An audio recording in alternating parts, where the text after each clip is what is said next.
Early fall in Louisiana is when we say goodbye to a lot of the fantastic hummingbirds we've been enjoying in our gardens.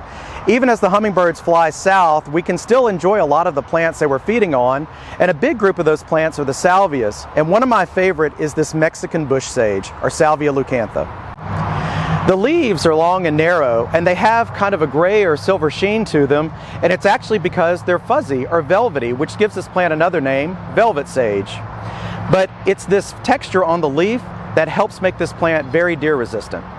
Within 2 to 3 years, you're going to notice that these clumps are going to be anywhere from 3 to 5 feet tall and 2 to 3 feet wide.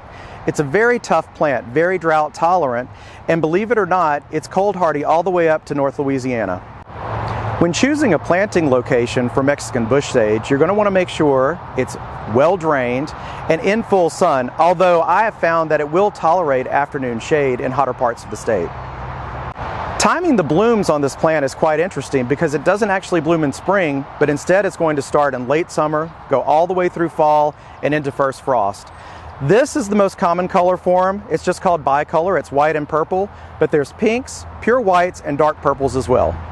When you're planting your pollinator garden for next spring, make sure you include Mexican bush sage on your list. For Get It Growing, I'm Jason Stagg with the LSU AgCenter.